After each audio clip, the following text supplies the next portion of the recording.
Bonsoir. Donc pour ceux qui ne me connaissent pas, je suis Vincent Lauvergne. Je navigue dans le milieu de l'ésotérisme depuis une trentaine d'années à peu près. J'ai fait plein de choses dans ce milieu-là. J'ai été thérapeute pendant plusieurs années. Mon axe de recherche principal, on va dire, c'est ce qu'on appelle le Trivium Hermeticum, les trois sciences sacrées de l'Antiquité, qui sont l'astrologie, la magie et l'alchimie. Donc depuis toujours, je m'intéresse à ces trois sciences-là. Et comme je suis quelqu'un qui aime bien gratter en fait les choses, aller voir ce qui se cache derrière les couches qu'on me propose, dès que je vois, je ne sais pas, par exemple, au niveau des encens, que dans la magie, on va devoir utiliser une résine à brûler pour telle ou telle planète, moi, je vais m'intéresser à pourquoi cette résine, qu'est-ce que c'est que cette résine, d'où vient cette résine, etc., etc. Et je fais ça pour à peu près tout. Donc c'est assez compliqué pour les gens qui m'accompagnent, on va dire, parce que du coup j'accumule énormément de choses et je peux passer des semaines sur juste, là par exemple sur le traité des encens, il y a certaines résines, je vais passer 15 jours de boulot tous les jours pendant 2 semaines d'affilée dessus, pour être sûr de ce que je vous raconte. Donc en général, ce que je vous raconte, j'essaye de le vérifier, on va dire. Donc voilà, donc ça fait une trentaine d'années que je suis dans ce milieu-là. J'ai eu l'occasion aussi de créer une association en 1995 qui s'appelle l'association GIR, le groupe indépendant de recherche ésotérique. S'il y en a que ça intéresse, vous regarderez sur Internet.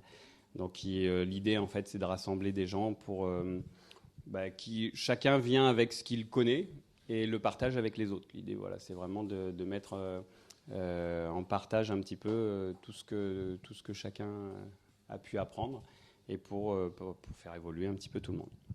Donc voilà, je suis l'auteur de 7 ouvrages, 7, pas seulement celui-là, 7 ouvrages, parus chez Ambre, Alliance Magique, et j'en ai 4 chez Trajectoire. Mon petit dernier, c'est celui-là, celui dont je vais vous parler, Traité des encens. Donc c'est un ouvrage un petit peu, particulier dans les différents livres que j'ai pu écrire, parce qu'il m'a pris beaucoup plus de temps que ce que j'aurais imaginé, et parce que aussi, à la base, c'était pas un ouvrage en fait, c'était juste, je venais de finir l'écriture de mon avant-dernier ouvrage sur la magie des égrégores, et donc j'avais pris l'habitude d'écrire un petit peu tous les jours, et donc du jour au lendemain, j'avais plus du tout besoin d'écrire, donc il me restait du temps, je savais pas quoi faire, et je me suis dit, je vais organiser les encens que j'avais déjà collectionné depuis des années. Je pensais avoir une bonne collection d'encens à ce moment-là. Je me suis dit, je vais me faire des tableaux pour savoir de quoi je vais parler. Et je vais faire un petit peu de recherche, mais c'était à titre purement personnel. Et j'ai commencé à gratter. Je me suis aperçu qu'aujourd'hui, en matière d'encens, alors pas seulement en France, hein, si je peux vous rassurer, c'est vraiment dans tout le milieu ésotérique occidental.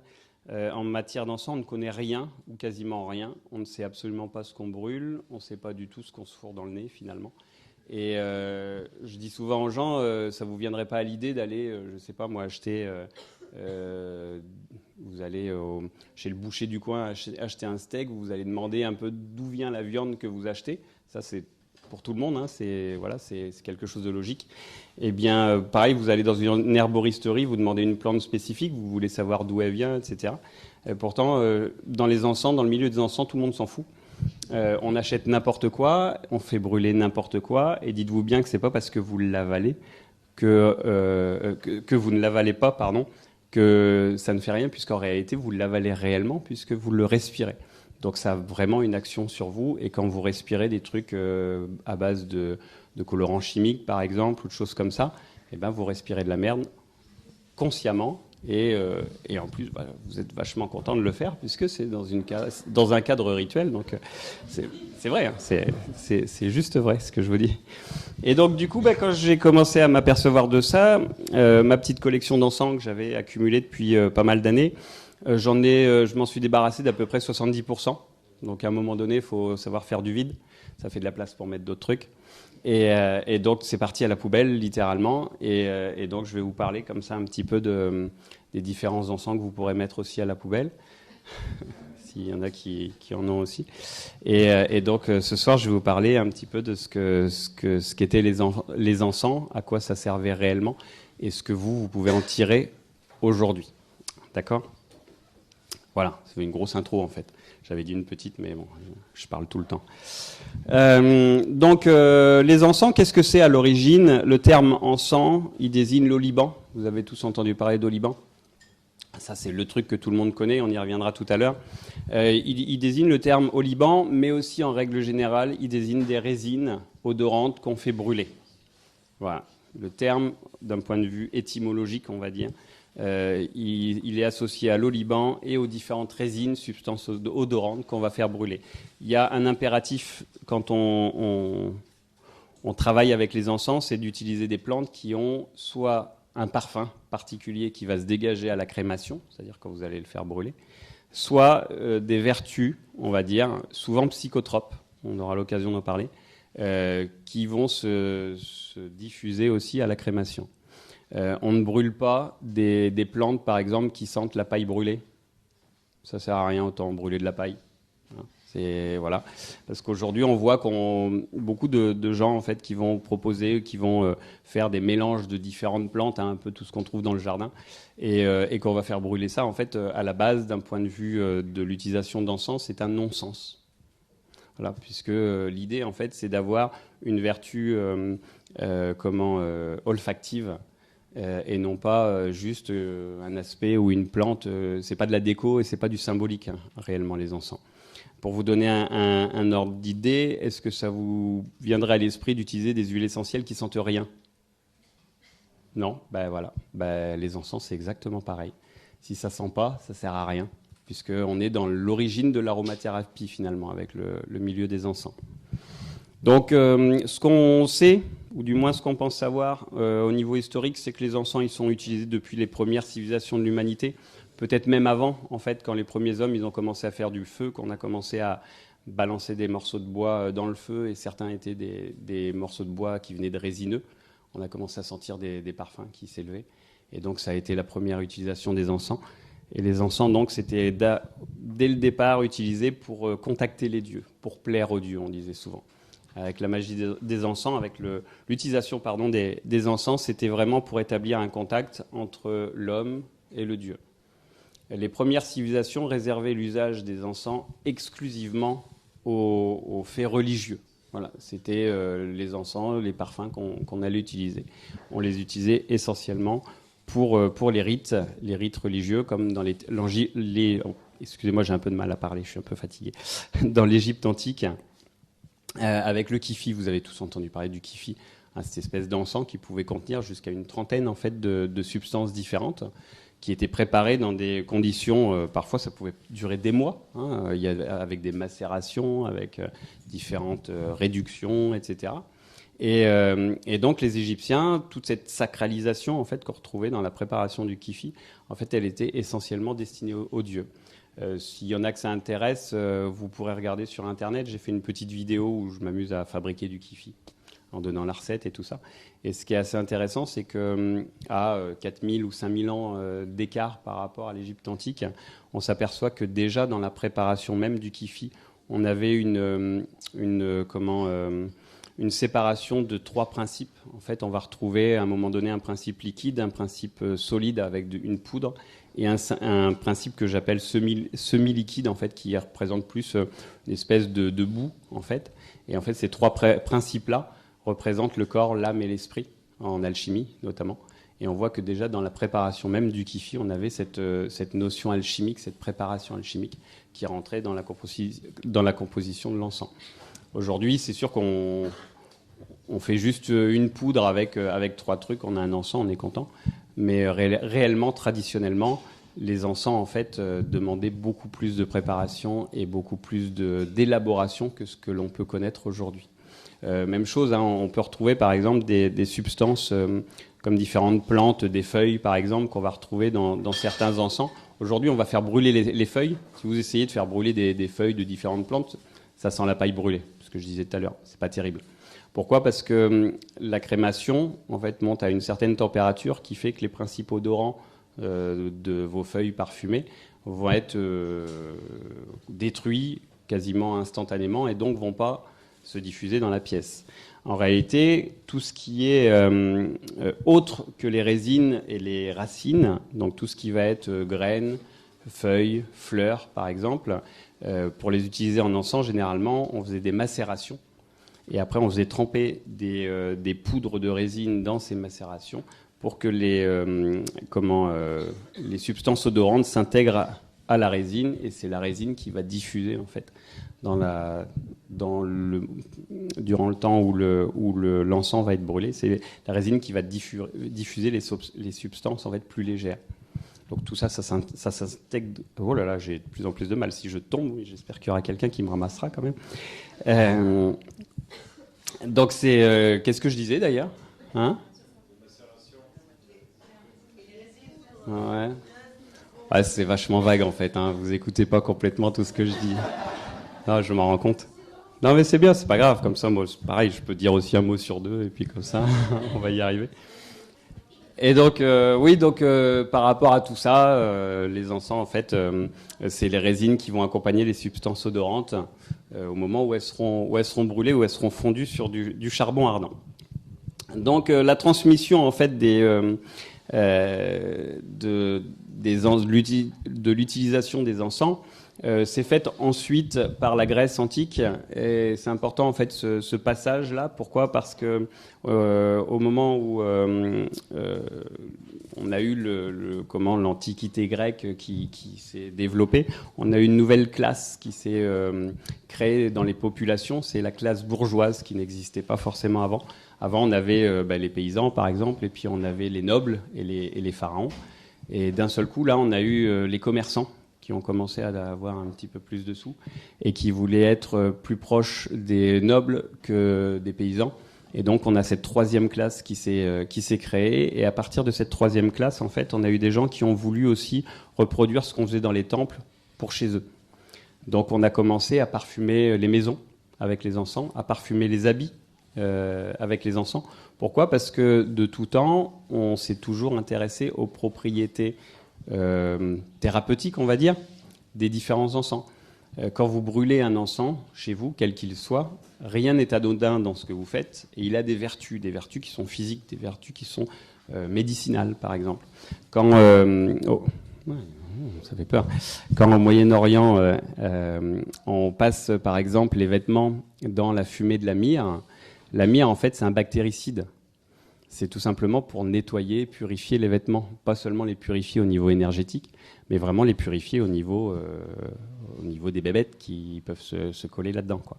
Donc tout a une fonction. Et donc, c'est dans la Grèce antique qu'on a vu les prémices, on va dire, de ce qu'on pourrait aujourd'hui appeler l'aromathérapie, mais à partir des résines d'encens. Ensuite, tout ça s'est diffusé en fait par les traditions arabes. Les Perses notamment, et après on va retrouver dans mon ouvrage, je parle beaucoup d'un livre qui est pour moi essentiel, qui s'appelle le Picatrix. Je ne sais pas si vous avez déjà entendu parler de ce livre-là. Il y a une très bonne édition qui a été faite par des universitaires aux éditions Brépol. Le Picatrix, c'est sans doute le manuel de magie le plus complet qu'on trouve aujourd'hui, qui date à la base, c'était un original arabe du 8e, 9e siècle, après Jésus-Christ, et il a été traduit en latin au 12e siècle.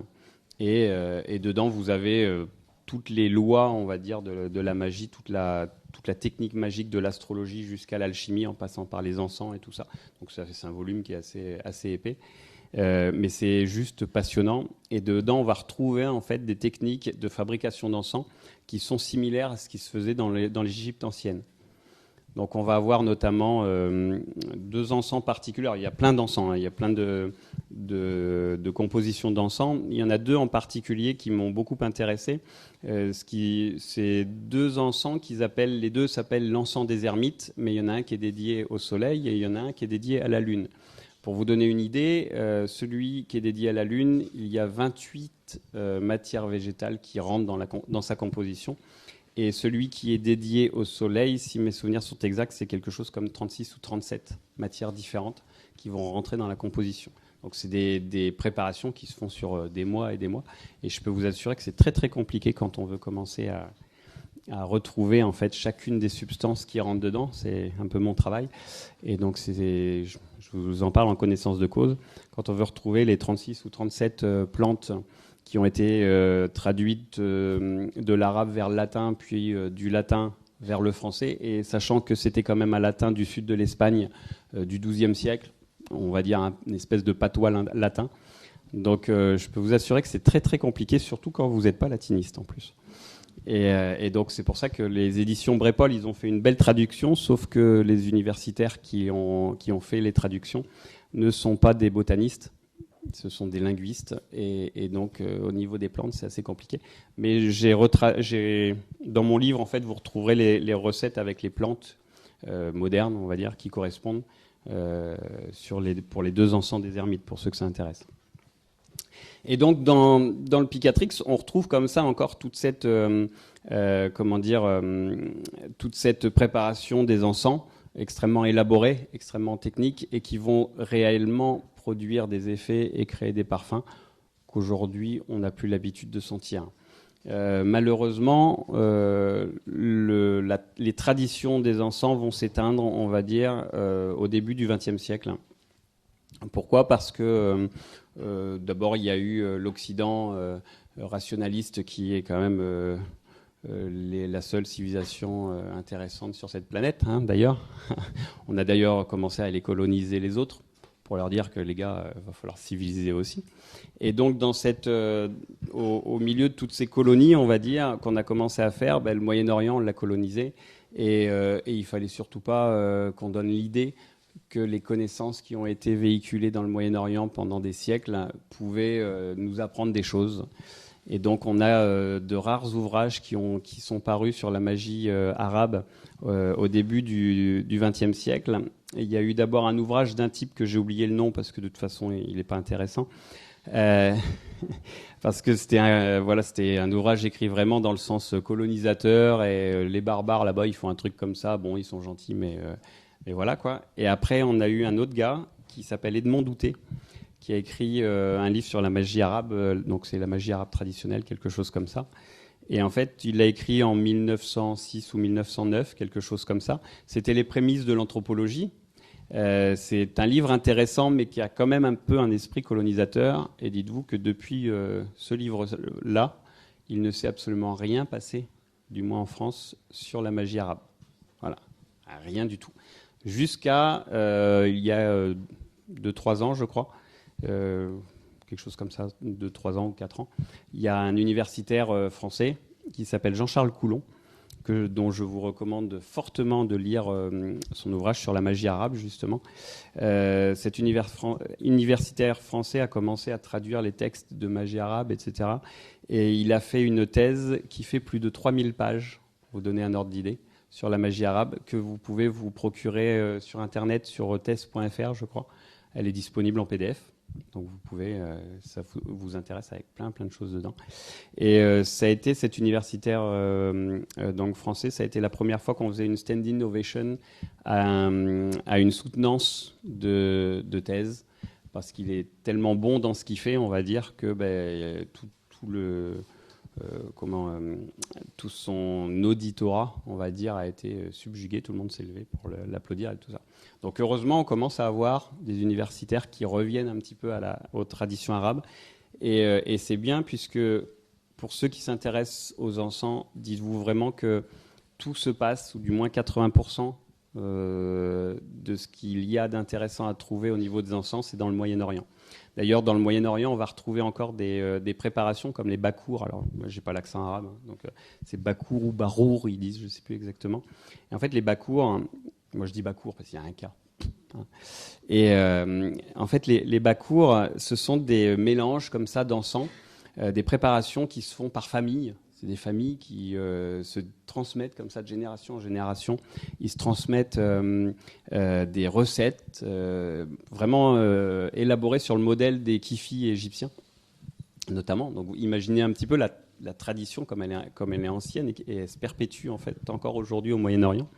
Et ils se transmettent ça, et on va retrouver comme ça différents bakours en fonction des familles qui vont avoir des parfums et des propriétés assez particulières. Et ça, on en retrouve facilement dans les marchés, dans les souks, ou les choses comme ça. Et c'est pareil, ça, c'est des vrais encens que je vous recommande d'essayer. Parce que, alors, même si aujourd'hui, il y a certaines familles qui commencent à mettre des huiles essentielles, tout ça, donc ça devient un petit peu... Parce que, pareil, notre odorat, il notre odorat, en fait, au cours des siècles, il a largement baissé. Hein, vous en avez conscience, ne serait-ce qu'à respirer du béton toute la journée ou des gaz d'échappement, ou les gens qui fument. On a vu plein dehors tout à l'heure. C'est mal. Alors, faut le dire, quoi. Et donc, du coup, au niveau de nos sens, notamment le goût et l'odorat, malheureusement, on a perdu beaucoup. Et même quand vous reproduisez, par exemple, une recette de kifi aujourd'hui, vous n'arrivez pas à sentir les mêmes parfums qu'on sentait en fait il y a 4000 ou 6000 ans. Mais bon, donc du coup, aujourd'hui, dans certains bakours, ils rajoutent des huiles essentielles. C'est pas terrible de mettre des huiles essentielles dans des encens parce qu'on est sur deux plans un peu différents. Et parce que l'huile essentielle, quand elle est au contact du charbon ardent, ça lui fait pas de bien, en fait, ça va cramer des trucs. Pour vous donner un ordre d'idée, l'oliban dont on parlait tout à l'heure, il y a une étude américaine dernièrement là, qui a établi que l'oliban brûlé en tant qu'encens, donc résine sur du charbon ardent, a des propriétés anticancéreuses. Sauf que l'huile essentielle d'oliban, à la distillation finalement, elle perd ses propriétés. Donc vous voyez un petit peu qu'il y a encore une importante différence quand même entre ce qu'on va brûler en tant qu'encens et ce qu'on va brûler en tant qu'huile essentielle. Donc mélanger des huiles essentielles à des encens, c'est en quelque sorte brûler des huiles essentielles pour pas grand-chose, puisque les températures qu'on va utiliser pour faire s'élever les substances de l'huile essentielle sont trop hautes, et détruisent ces substances. Donc voilà, c'était pour la petite parenthèse bakour. Et donc dans le Moyen-Orient, c'est là que vous allez retrouver encore aujourd'hui les différentes substances, et beaucoup de substances aussi qu'on a perdues, comme donc là maintenant je vais vous parler un petit peu de différents encens, comme le henné par exemple. Vous connaissez tous le henné, hein, tous ceux qui ont voulu se faire des tatouages au henné ou se faire des couleurs avec du henné et tout ça. Tout le monde connaît le henné. Eh bien, sauf que généralement, les gens, ils savent qu'on peut faire des tatouages avec, on peut faire donc de la couleur avec. Mais depuis l'Antiquité égyptienne, c'était d'abord un encens sacré qui était réservé aux dieux, qu'on faisait brûler, notamment pour tout ce qui va être dégagement, protection, etc. Des choses comme ça. Aujourd'hui, le henné, personne s'en sert comme ça. Alors tout à l'heure, il y a Gauthier qui m'a emmené à travers les rues là, à Marseille. Vous avez des endroits qui sont vraiment super intéressants. Et dans les souks, vous trouvez des feuilles de henné qui sont brutes, quoi. Parce qu'il faut se méfier des poudres de henné auxquelles on rajoute souvent des colorants et tout ça. Mais dans les souks, là autour, on trouve du henné en feuilles. Et donc ça, c'est juste exceptionnel pour brûler en encens. Alors, c'est pareil, ça va rentrer dans des compositions et des préparations. Mais c'est un encens, le henné, qui existe depuis l'Antiquité égyptienne et qu'on a arrêté de faire brûler avec Edmond Douté, en fait. Hein, le dernier à en parler, c'était Edmond Douté, puis après, c'est parti. Donc ça, c'est le genre de substance intéressante.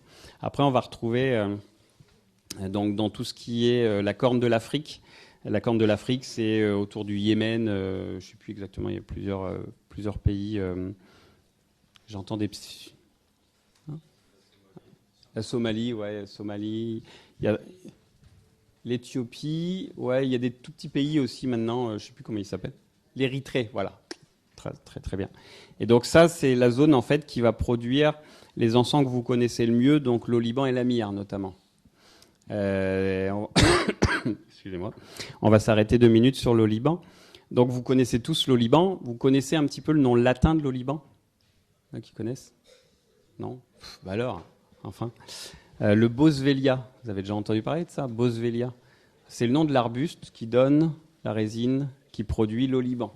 Sauf que le Boswellia, c'est une famille. En fait, c'est une famille d'arbustes. Il y a plein de Boswellia. Celui qui donne l'oliban qu'on utilise le plus au Moyen-Orient et en Occident, chez nous, ça va être le Boswellia carteri. Vous avez peut-être déjà entendu parler de ça. Ou le Boswellia sacra. En fait, on vous vend du Boswellia carteri ou du Boswellia sacra. Réellement, c'est le même arbre. C'est juste une question d'âge, en fait, entre l'arbuste. Le carteri est souvent plus jeune et le sacra est plus vieux. Et donc, la résine va être beaucoup plus odorante, on va dire, et va avoir un parfum beaucoup plus profond. Sauf que commercialement parlant, c'est bien de faire des distinctions. Ça permet de mettre des prix aussi un peu différents. Hein. faut être malin.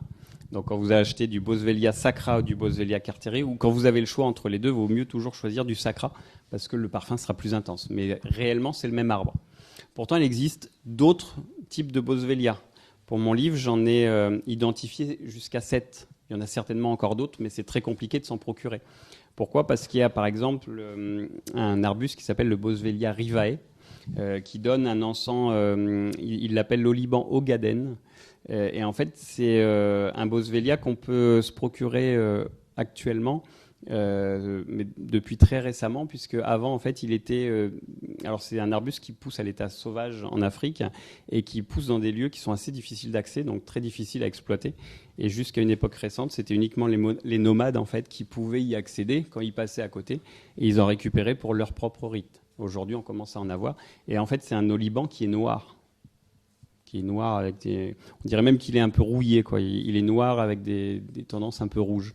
Et il ne va pas du tout sentir l'oliban que vous avez l'habitude de sentir, vous. Et vous avez d'autres genres d'oliban comme ça, comme le Boswellia serrata. Vous avez déjà entendu parler de Boswellia serrata ? C'est ce qu'on va appeler l'oliban indien. L'oliban indien, c'est pareil, c'est quelque chose qu'on a depuis très récemment. Tout simplement parce que jusqu'à une époque récente, il était interdit à l'exportation en Inde. C'est celui qu'on fait brûler dans les temples en Inde, le Boswellia serrata. Et comme on n'a pas toujours été très sympa avec l'Inde, hein, je dis ça, je dis rien.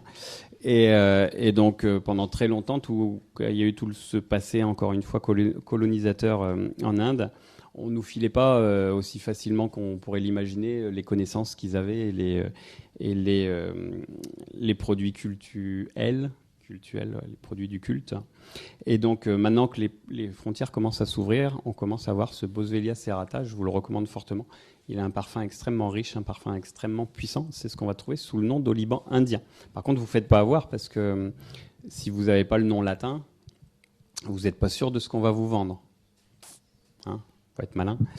Qu'est-ce qu'on va avoir d'autre comme au Liban ? On va retrouver aussi, alors tout à l'heure je parlais du Boswellia rivae, on va avoir le Boswellia neglecta, qui est on l'appelle l'oliban noir. Alors celui-là il est complètement noir. Il a un parfum qui est beaucoup plus léger en fait que l'oliban classique. Donc c'est pareil, c'est un autre oliban qui va donner des notes différentes à vos mélanges. Donc rien qu'avec l'oliban, imaginez, moi j'en ai juste moi, on va dire, j'en ai isolé 7. Je suis sûr qu'il y en a encore d'autres à découvrir et qui peuvent vous apporter en fait bien autre chose que si vous allez acheter simplement du Boswellia carteri par exemple, qui est finalement le bas de gamme de l'oliban, ou alors du Boswellia papyrifera. Le Boswellia papyrifera, c'est celui qu'on appelle oliban d'Érythrée. Vous l'avez peut-être déjà vu, il ne se vend pas très cher celui-là. C'est pas le meilleur. C'est celui qu'on vous met dans des mélanges, on va dire, pas chers. Des mélanges qu'on va baptiser de noms différents comme Nazareth ou des choses comme ça. On va vous coller en fait généralement du Boswellia papyrifera et on va le colorer en plus parce que c'est plus joli quand c'est coloré.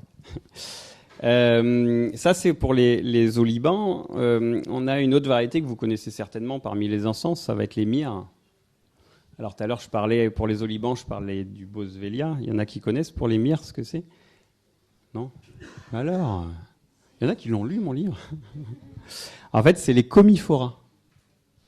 Alors là, dans les différentes myrrhes, c'est un petit peu compliqué parce que j'ai fait face à quelques déceptions. L'arbre qui donne la myrrhe que vous avez l'habitude de brûler, enfin ceux qui brûlent de la myrrhe, forcément, c'est le Commiphora myrrha. Voilà. Donc ça, c'est le classique, on va dire. Après, il y a d'autres commiphora, mais qui n'ont pas le même parfum que la myrrhe. Sauf qu'on les exploite quand même, et on les exploite en les vendant sous d'autres noms. Alors par exemple, donc il y en a un qu'on connaît jusqu'en Inde qui s'appelle le bdellium. En Inde, on l'appelle le gougoul, un nom bizarre.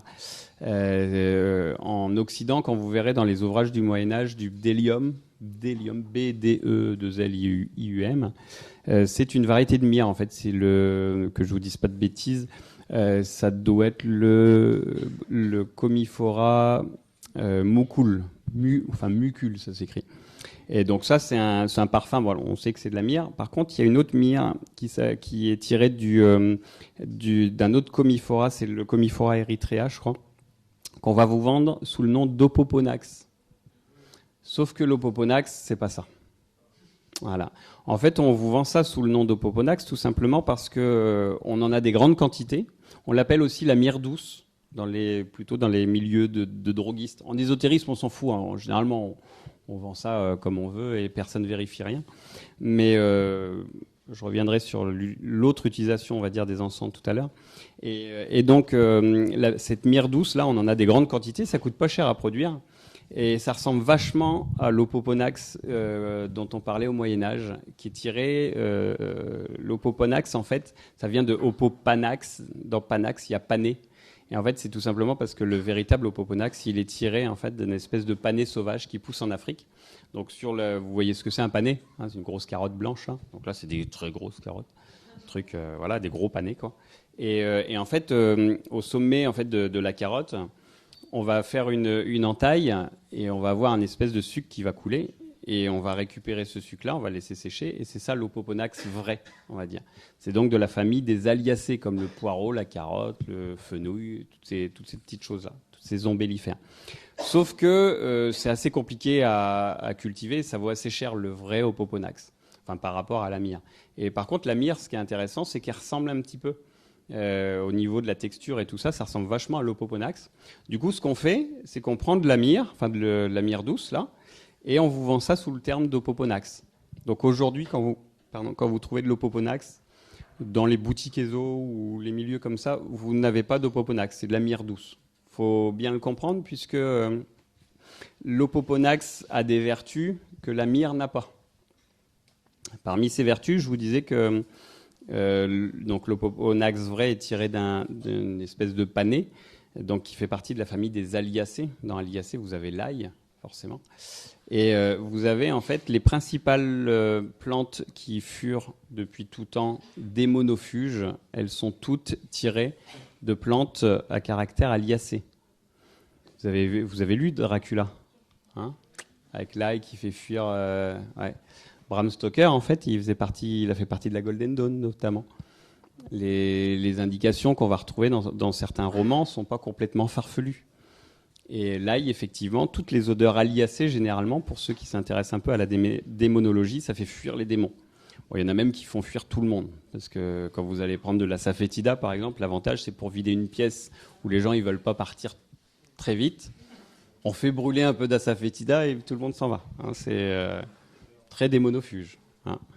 Et l'asafétida, comme l'Opoponax vrai, c'est tiré d'une alliacée aussi. Tout comme aussi le galbanum, le vrai galbanum, c'est tiré d'une alliacée. Tout comme la gomme ammoniaque, vous avez entendu parler de la gomme? Alors ça aussi, hein, c'est pareil, hein, s'il y a du monde qui ne veut pas partir à la fin de la conférence, hop, on fait brûler un peu de gomme ammoniaque et tout le monde sort. Vous allez avoir aussi, alors c'est ce que j'en ai relevé 5 des plantes tirées d'alliacées. Chut, enfin, pas vrai ça. Faut sévir au bout d'un moment hein, quand même. Et toutes les plantes tirées d'alliacées qu'on utilise sous forme d'encens, donc je les ai rassemblées. J'appelle ça hein, le quintique des monophuges. Ça fait bien. J'ai pas déposé le copyright, mais j'ai trouvé ça sympa. Donc d'ailleurs, à la fin de l'écriture de mon livre, j'ai trouvé une 6e plante. Je me suis dit, mais là, ça va pas le faire parce que ça fera plus quintique. Donc je l'ai rajouté, mais sans changer mon quintique. Et donc ce quintique des monophuges, là, c'est 5 plantes tirées d'alliacées qui sont donc le galbanum, ça va, c'est supportable le galbanum, qui sont ensuite l'Opoponax. Ça sent un peu l'oignon. Tout à l'heure, je parlais d'alliacées. En fait, ça sent pas seulement l'ail, ça sent l'oignon. Un peu le vrai Opoponax, quand vous le brûlez, ça sent un peu l'oignon. Bon, il y en a qui aiment, il y en a qui n'aiment pas. La 3e, c'est le sagapenum. Alors le sagapenum, c'est une résine dont on n'a pas entendu parler depuis une soixantaine, entre 60 et 80 ans en France. Le dernier à en parler, c'était Jules Boucher, dans son manuel de magie pratique. Donc c'était dans les années 40. Et depuis, plus rien. Disparu. Pardon. On l'appelait aussi la gomme séraphique, le sagapenum. C'est de la même famille en fait que la safétida. Et on va le retrouver maintenant principalement en Allemagne. En Allemagne, ils utilisent beaucoup le sagapenum justement pour tout ce qui va être exorcisme, par exemple, voilà, ou dégagement de maison, des choses comme ça. Mais c'est hyper intéressant comme substitut aux autres. Donc on va avoir le sagapenum, ensuite on va avoir la gomme ammoniaque, et ensuite on va avoir l'asafétida, qui sont vraiment mauvais. Et donc mon 6e, que je vous disais tout à l'heure, hein, je l'ai trouvé plus tard parce que j'ai trouvé dans la magie arabe en fait. Et c'est ce qu'ils appellent le fassour ou le fachour. Vous avez déjà entendu parler de ça? Vous allez dans les souks, là, ils vont vous vendre une espèce de résine un peu noire, qui sent pas bon non plus du tout, hein, forcément. Et en fait, c'est tiré d'une férule, du non-bellifère, donc toujours de la même famille. Et donc, c'est traditionnellement dans la magie arabe utilisé pour se protéger du mauvais œil et pour combattre les démons. Voilà. Donc ça, vous en trouvez dans les souks ici. Faites attention quand ils vous vendent par contre du fassour ou du fachour blanc. Fassour ou le fachour blanc, en fait, c'est de la gomme ammoniaque. Parce qu'ils n'ont pas forcément les noms traduits. Les noms que nous on utilise, c'est pas forcément les mêmes qu'ils vont utiliser. Donc, pardon. Ça, c'est pour les encens un peu démonofuges. Donc, je vous parlais de la myrrhe et donc du substitut qu'on va utiliser en fait pour l'Opoponax. Mais c'est pas fini. Vous avez aussi le benjoin. Alors, le benjoin, il est super connu. Ça, tout le monde adore le benjoin. Ça sent bon en plus, surtout le benjoin du Siam, hein, qui sent un peu la vanille là. C'est très très agréable. Il faut savoir que le benjoin aujourd'hui, donc c'est pareil, le benjoin c'est tiré de styrax. Voilà, les arbustes qui produisent le benjoin, ça s'appelle des styrax. Il y a des dizaines, voire peut-être même des centaines de variétés de styrax, mais les seuls styrax qui sont utilisés aujourd'hui en encens, il y en a que 2. En fait, il y a le styrax benzoé, qui va donner le benjoin classique, le benjoin de Sumatra, qui n'a pas l'odeur vanillée. Et vous allez avoir le styrax tonkinensis, un nom un petit peu barbare. Et celui-là, c'est celui qui sent très très bon, que vous allez retrouver en fait donc sous l'appellation benjoin du Siam ou benjoin du Laos aussi des fois, parce qu'on le trouve au Laos. Donc pourtant, vous allez retrouver dans les boutiques énormément de benjoins différents. Hein, vous avez tous brûlé du benjoin blanc ou du benjoin dragonfly. J'adore les noms. Ils font des trucs qui sont super. Hein. Et non, ça, tout de suite, c'est une autre qualité, quoi. On passe à autre chose. Pour vous donner un ordre d'idée, le benjoin blanc ou le benjoin dragonfly, en réalité, c'est du benjoin de mauvaise qualité qu'on mélange avec du damar. Damar, c'est une autre résine qui, quand on la pulvérise, ça fait une poudre blanche. C'est pour ça que ça fait du benjoin blanc. Et ça permet d'écouler les stocks que les parfumeurs du côté de Grasse et tout ça, ils veulent pas. Voilà. Donc par contre, quand on vous le vend, ça fait tout. Hein. Le truc, c'est limite, ça fait la vaisselle avec et tout ça. Hein. Donc moi, je vous le conseille.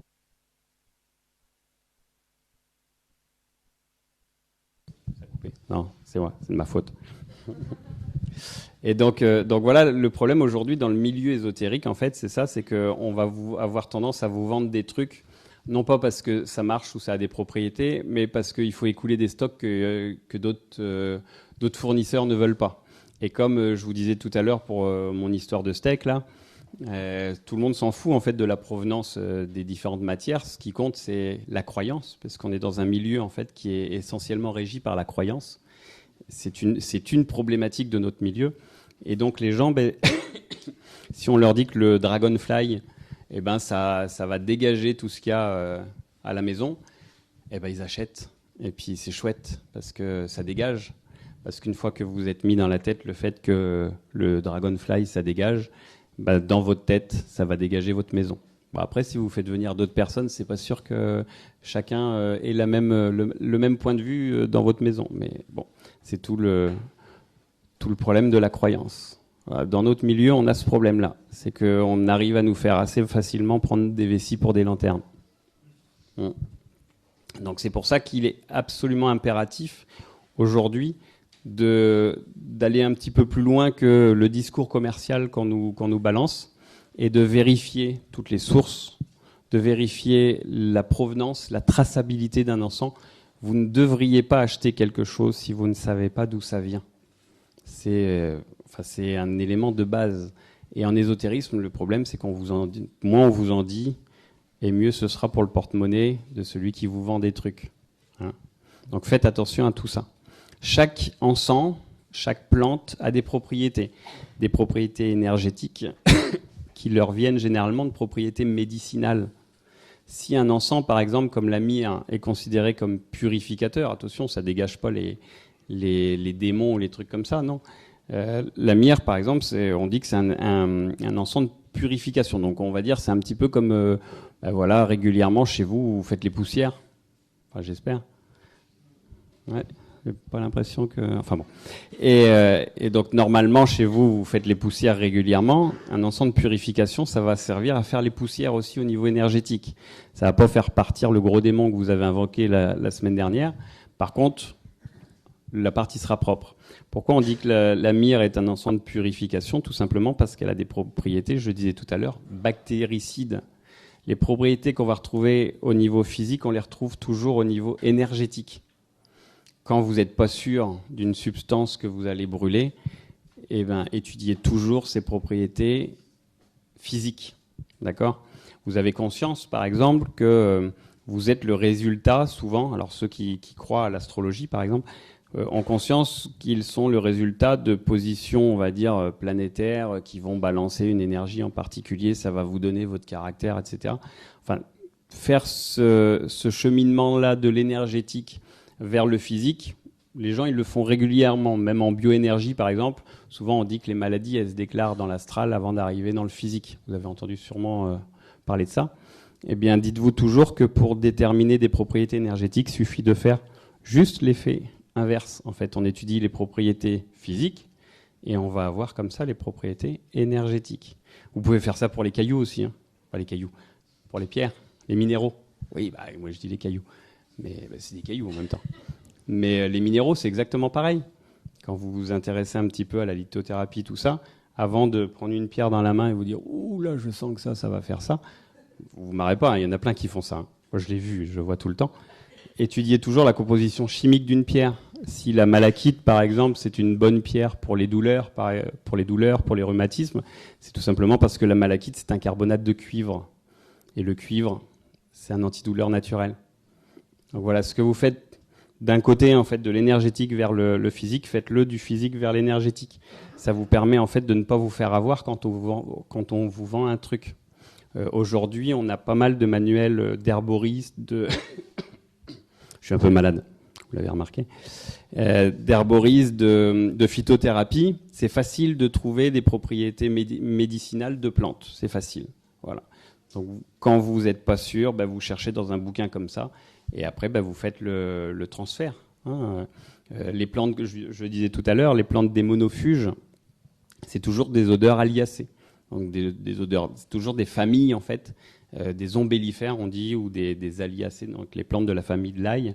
Donc quand vous allez avoir une résine qui va être tirée d'une de ces plantes-là, vous saurez que c'est des monofuges parce que vous connaissez la famille, etc.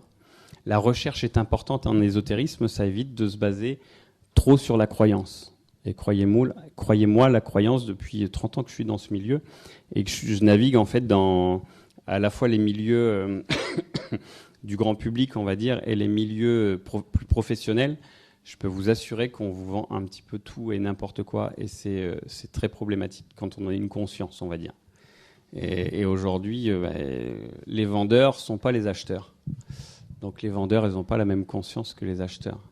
Donc vous, en tant qu'acheteur, c'est à vous de commencer à vous dire, attendez, faut arrêter de nous prendre pour des moutons, hein, finalement.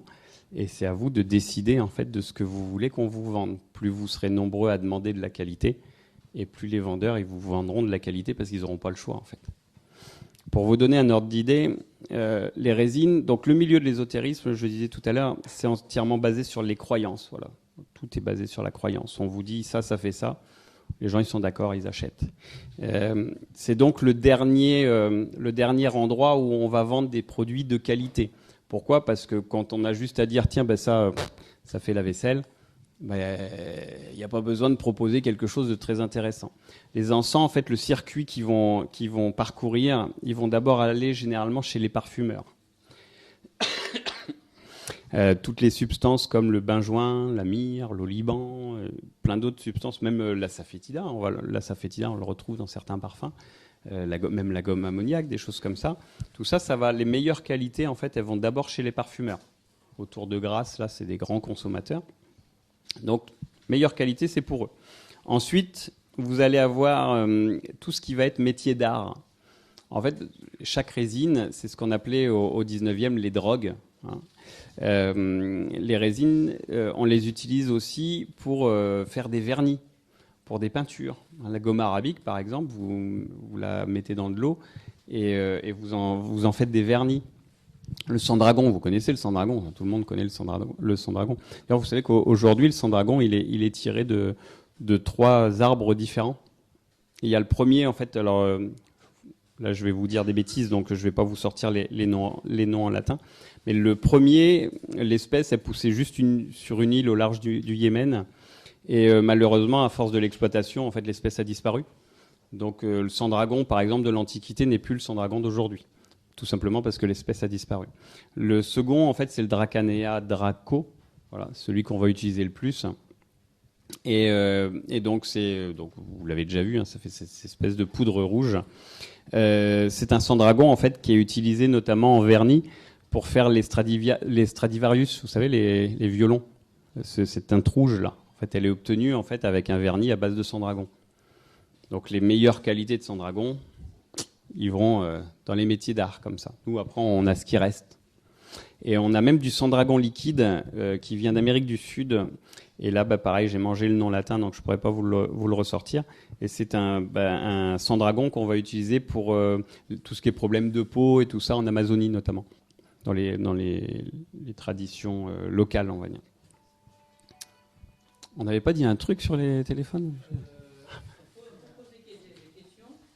1 minute, j'ai pas fini. Ah, je parle trop, en fait, c'est ça.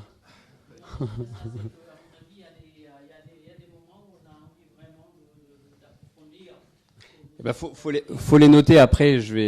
On va faire un tour de questions, d'accord ? Parce qu'autrement, moi, si je m'arrête là, après, je vais complètement partir. Je sais pas où je vais partir. Déjà que bon, il est tard pour moi. Et donc voilà. Donc on y reviendra tout à l'heure. Donc voilà, le parcours des encens comme ça, il se fait d'abord, donc je disais, au niveau des parfumeurs, après dans les métiers d'art et après dans les drogueries notamment, en tant que, pareil, en tant que résine et tout ça. Et après, avec ce qui reste, on le file à ceux qui s'intéressent à l'ésotérisme. Sympa, quand même. On peut éviter quoi ? Ouais, c'est toujours pareil, il faut que tu changes de fournisseur. À un moment donné, quand tu sais que la chaîne elle se termine dans le milieu de l'ésotérisme, si tu veux de la qualité, tu vas aller chercher, ne serait-ce que dans les métiers d'art. Vous avez des sites, des droguistes sur Internet qui vendent pour tous ces métiers-là, qui ont des qualités, par exemple, de bain-joint qui sont juste exceptionnelles, quoi. Pour des prix que vous n'avez jamais vus, c'est sûr. Moi, je me suis beaucoup basé sur un livre, le Traité des drogues simples, qui est un ouvrage du 19e siècle qui a été écrit par Nicolas Lemery. Ceux qui s'intéressent un peu à l'alchimie connaissent Nicolas Lemery. C'est un chimiste qui a dévoilé dans ses livres pas mal de choses. Et donc, le Traité des drogues simples, vous le trouvez sur Gallica, par exemple, en PDF. Hein. Et ce qui est intéressant, c'est qu'à l'époque, il déterminait justement les différentes substances en disant, par exemple, le bain-joint, le bain-joint du Siam, ça faisait des gros galets orange, et quand on le cassait, la cassure était vitreuse et blanche, et au bout de quelques heures, elle devenait un petit peu orange. Allez me trouver aujourd'hui, dans une boutique ESO, un bain-joint du Siam qui ressemble à ça, quoi. Vous n'en trouverez pas. Je sais, j'ai cherché. Par contre, comment ? Ça, pardon ?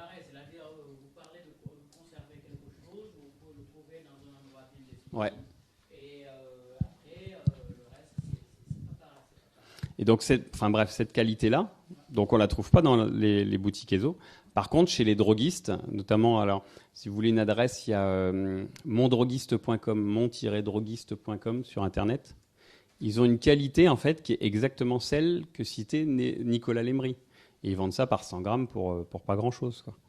Donc, on arrive à trouver quand même des choses assez intéressante, quoi, parce que voilà, on chinte, en fait, on chinte les réseaux et on essaye d'avoir, en fait, des vrais fournisseurs plutôt que ce que les gens nous vendent. Surtout que dans les milieux ESO, c'est assez compliqué, hein, quelqu'un qui va tenir une boutique ESO, moi je suis le premier à le dire, hein, c'est assez compliqué de savoir en fait tout ce qu'ils vendent, en fait, de tout savoir sur tout. Quand vous avez, je sais pas moi, une vingtaine ou une trentaine de résines, ils ont souvent aussi beaucoup de pierres, ils ont des livres, des objets, des machins et tout ça. Quelqu'un qui tient une boutique ESO, il sait pas tout, c'est sûr. Et lui, en fait, il est surtout victime de ce que son fournisseur lui donne. Et le fournisseur, souvent, il a un autre fournisseur. Et il est victime aussi du fournisseur d'avant. Donc imaginez un petit peu comment l'espèce de cascade de dominos, à la fin on sait rien, en fait on sait plus rien. On sait pas personne sait ce qu'ils vendent, ils s'en foutent. Le principal c'est que ça se vende quoi. Et donc voilà, on distribue comme ça des substances qui sont pas forcément les bonnes. Et donc je dis, pour revenir aux benjoins, les benjoins aujourd'hui qu'on trouve, on n'en trouve que 2. Ça va être donc le benjoin du Siam et benjoin de Sumatra, on va dire. Et on va avoir un truc qu'on appelle le storax. Vous avez déjà vu, entendu parler. Ça sent bon aussi, le storax. Hein. Normalement, le storax, avant, il y a longtemps, c'était tiré du Styrax officinalis, d'un 3e arbuste de la famille des benjoins. Sauf qu'aujourd'hui, je ne sais pas pourquoi, je n'ai pas trouvé. On ne l'exploite plus, le Styrax officinalis. Et on tire, en fait, pour faire du storax, on prend un arbre qui s'appelle le Liquidambar orientalis, qui produit une sève, en fait, qui est liquide. Et ce qu'on fait, en fait, c'est qu'on prend l'écorce, on la fait brûler, on fait une espèce de charbon avec l'écorce, ça fait une poudre noire, et on mélange, en fait, la sève, qui a ce parfum très vanillé, on mélange la sève dans cette poudre, et on vous vend ça comme storax, parce que ça sent un peu ce que sentait avant le Styrax officinalis. Mais réellement, ce n'en est pas. Pour vous donner une idée, enfin, ceux qui sont nés dans les années 70, qui ont grandi dans les années 80, comme moi, les sirops qu'on avait au début des années 80, ils étaient à base de Liquidambar orientalis, en fait. Donc l'odeur des sirops, c'était ça, en fait. Donc vous voyez que ça ne correspond plus aujourd'hui. Et pourtant, on n'a jamais eu autant de benjoins. On ne vous a jamais autant proposé de benjoins que ce que vous pouvez trouver dans les boutiques ESO. Vous avez certainement déjà vu les djaoui. Les djaoui, ça veut dire benjoin en arabe. Vous avez déjà vu le djaoui noir, qu'on met un petit peu à toutes les sauces. Le djaoui noir, généralement, tous ces benjoins qu'on trouve sous forme de gros blocs, là, donc le djaoui noir, c'est du benjoin, donc Styrax benzoé, donc le benjoin de Sumatra. C'est les morceaux qui tombent au sol, on ramasse ça avec la poussière qu'il y a, et ça va donner cet aspect gris qui tire sur le noir, et on vend ça comme djaoui noir. En fait, c'est pas la meilleure qualité de benjoin. Les meilleures qualités de benjoin, c'est ceux qu'on va récupérer directement sur l'arbre. Et malheureusement, ça, vous allez le trouver en petits morceaux. Mais tous les gros blocs, c'est souvent des choses qui sont... on ramasse en fait toute la résine au sol et puis on en fait des blocs, quoi. Et donc on va en trouver du rouge, on va en trouver du doré, on va en trouver plein de couleurs, en fait. Parce qu'après, on rajoute souvent des éléments chimiques dedans qui vont donner des couleurs. Après, il y a certainement aussi des pigments naturels, selon les fabricants, puisque là, on parle bien de fabricants. Mais réellement, c'est pas les meilleures qualités. Et vous avez un truc encore pire que tout ça, c'est les copales. Oh putain. C'est les copales. Vous avez tous déjà brûlé du copal, hein? Ouais. Et en fait, le copal, c'est un mot d'Amérique du Sud qui, grosso modo, ça veut dire résine odorante. Et en Amérique du Sud, tout ce qui sort d'un arbre, c'est du copal. Donc vous avez plein de copal, mais on ne sait pas d'où ça vient. Oui, parce que c'est du copal, quoi. Et donc on vous vend du copal aztèque, j'ai vu des trucs comme ça, du copal aztèque, il y a du copal doré, du copal vert, du copal... donc plein de copal, c'est super chouette. Et le truc, c'est que c'est absolument impossible de définir les propriétés d'une matière végétale à partir du moment où vous ne savez pas de quel arbre ou de quelle plante cette matière elle est tirée. Mais c'est pas grave, on vous en donne des propriétés. L'idée, c'est quand même que vous l'achetiez, le copal. Donc, et donc, vous avez aujourd'hui, toutes les vertus qu'on prête au copal, elles sont pour la plupart inventées. C'est juste pour que le copal se vende. Donc là, ce qui serait intéressant aujourd'hui, ce serait de faire des missions pour aller en Amérique du Sud, répertorier toutes les plantes où on tire le copal. Et à partir de ces plantes-là, on pourrait faire un catalogue, on va dire, avec tel copal, c'est telle vertu, tel copal, c'est telle vertu. Le seul copal dont on est sûr aujourd'hui, c'est le copal tiré de l'Agathis alba, qui est la résine semi-fossile qu'on va retrouver aussi en minéralogie. Et ouais, on fait brûler de l'ambre d'ailleurs, on fait brûler de l'ambre en encens, et on fait brûler du copal, donc, mais le copal, la résine semi-fossile, qu'on va trouver notamment à Madagascar ou des choses comme ça. C'est le seul copal dont on est sûr, parce qu'on sait d'où ça vient. Mais autrement, tous les copals qui viennent d'Amérique du Sud, dernièrement, là, je devais justement m'occuper, enfin, je travaille donc pour différentes personnes, et on devait justement établir ce que je vous disais, un espèce de petit catalogue des copals et tout ça. Le problème, c'est qu'on a appris que la majorité du copal que nous, on récupère, il est produit par 2 familles au Brésil qui sont en fait des familles mafieuses et qui ont tout le comment on dit, le monopole, ouais, exactement. Et c'est très compliqué d'aller mettre les pieds dans leur domaine. Hein. Donc on a dit, c'est pas grave, on va aller au Mexique, on va voir. Il doit y en avoir au Mexique. Au Mexique, j'ai trouvé un petit producteur, mais le problème aussi, c'est ça, c'est qu'il y a tellement de, ben voilà, il y a ceux qui ont le monopole et qui n'hésitent pas à flinguer les autres. Hein. Il n'y a pas de truc bisounours dans tout ça, hein, je vous rassure. C'est qu'un marché en fait. Et donc il y a ceux qui ont le monopole et qui n'hésitent pas à flinguer les autres. Et après il y a les petits producteurs qui font des choses en conscience, on va dire. Sauf que ceux-là, ils font des petites productions qui vont pas intéresser des marchés en fait nationaux ou internationaux. Et donc eux, ils ont du mal à vendre leurs trucs, quoi. Et là, normalement, je devrais recevoir 1 kilo d'un copal qui vient du Yucatan. Et l'avantage, en fait, c'est que quand vous achetez de l'encens, vous avez ce qu'on appelle les petits grains, là, vous savez, ce qu'on appelle des larmes, où vous trouvez cette qualité-là. Et des fois, vous trouvez des blocs, comme avec le benjoin. Et très rarement, voire jamais, en fait, on peut trouver, alors je ne sais plus comment ils appellent ça, c'est carrément la résine qu'on va décoller des branches. Donc en fait, vous allez avoir des espèces de longs amas comme ça, de résine qui a séché directement sur la branche. Et ça, en fait, ils le décrochent et vous n'avez pas plus pur que ça. Et je vais recevoir normalement 1 kilo de copal du Mexique, comme ça, parce que ce producteur-là, mais il produit à l'année, il produit, je crois, quelque chose comme 15 ou 20 kilos de copal. Donc c'est un truc, c'est pas possible de lancer ça sur un marché d'un pays comme la France ou des choses comme ça. Et c'est dommage parce que c'est ces plantes-là qui vont être intéressantes pour leur propriété et pour leur qualité. D'accord ? Avant de passer aux questions, je voudrais attirer votre attention sur un autre point au niveau des encens. Tout à l'heure, je disais donc l'encens, traditionnellement, l'encens, c'est depuis qu'on a commencé à faire brûler des trucs, on a un peu découvert de l'encens, on va dire, et on a utilisé l'encens. Et donc, une fois qu'il y a eu la période de la Grèce antique, notamment avec la classe bourgeoise qui parfumait les maisons, on a utilisé aussi l'encens donc, dans tout ce qui était religieux et dans tout ce qui était magique. Suite à mes petites recherches, je me suis aperçu que dans toutes les compositions d'encens qui étaient faites pour ce qui va être de la voyance, par exemple, pour ce qui va être des évocations, des rituels magiques un petit peu lourds, on a toujours un encens psychotrope.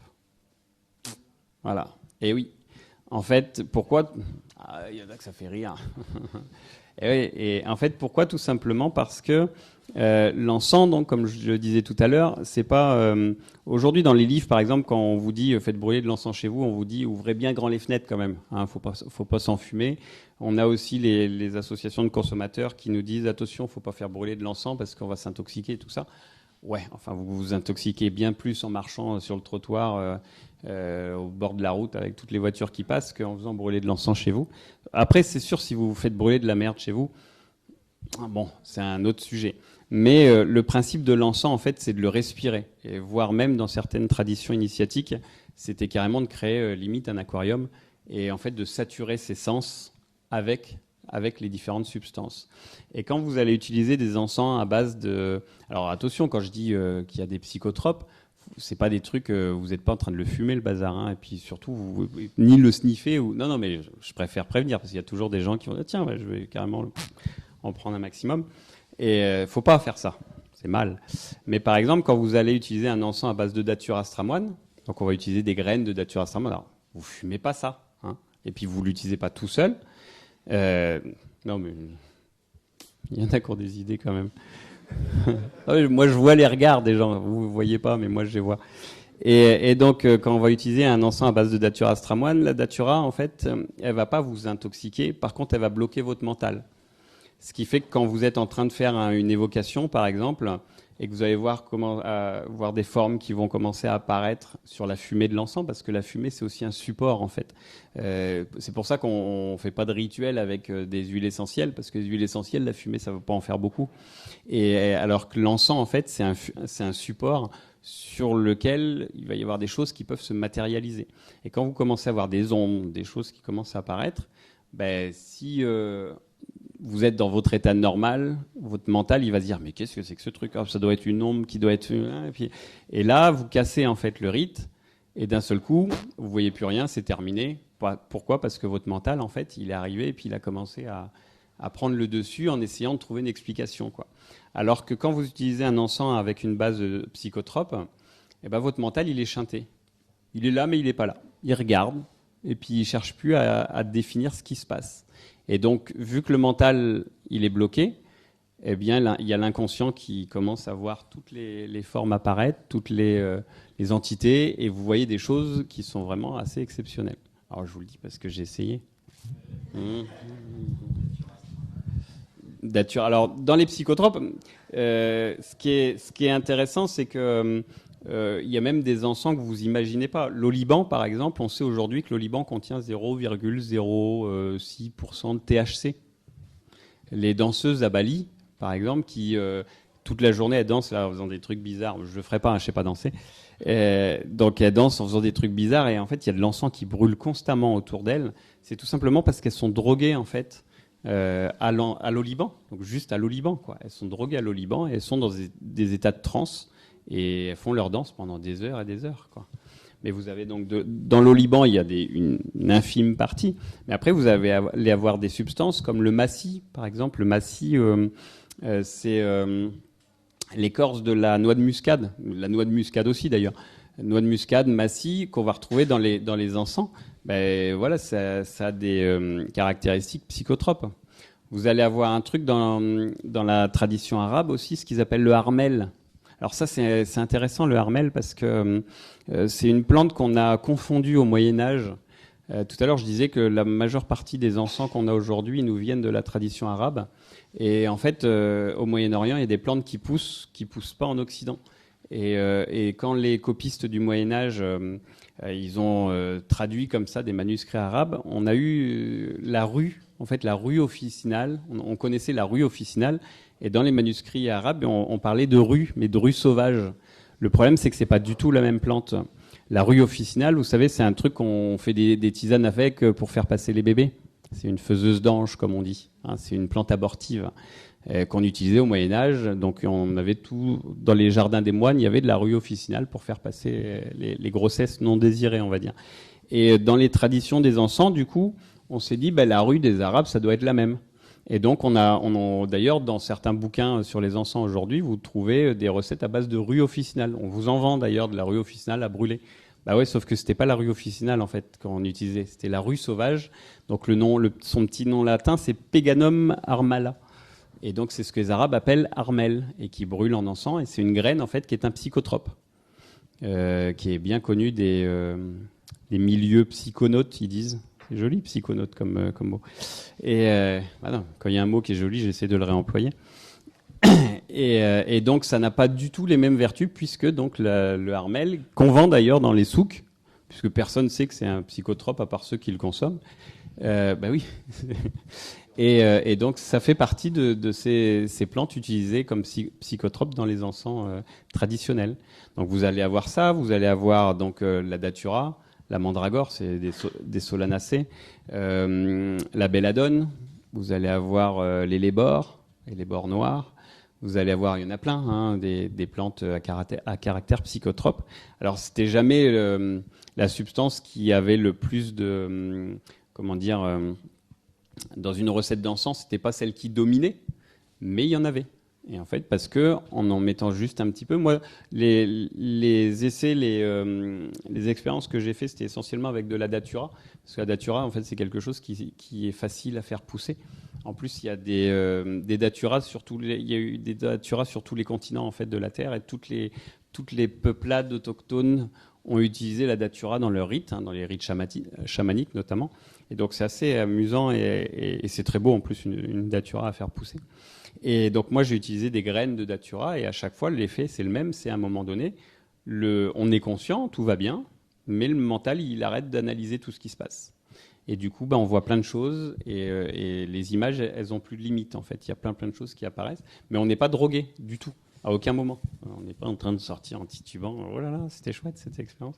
C'est pas du tout comme ça. Par contre, voilà, ce qu'il faut, c'est pas fumer, pas sniffer, surtout jamais. Vous savez, la datura, en plus les graines, c'est l'un des éléments les plus toxiques dans la datura. Vous fumez un petit peu de graines, vous êtes mort, ou alors complètement. Parce qu'en fait, ça attaque direct le cerveau après. Donc voilà, faut être raisonnable dans ce qu'on fait.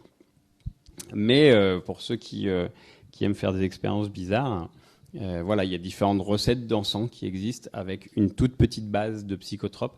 Et c'est toujours les mêmes encens qu'on va retrouver pour la voyance, pour les évocations avec les miroirs magiques aussi. Moi, j'ai beaucoup bossé avec les miroirs magiques, ça marche très très bien.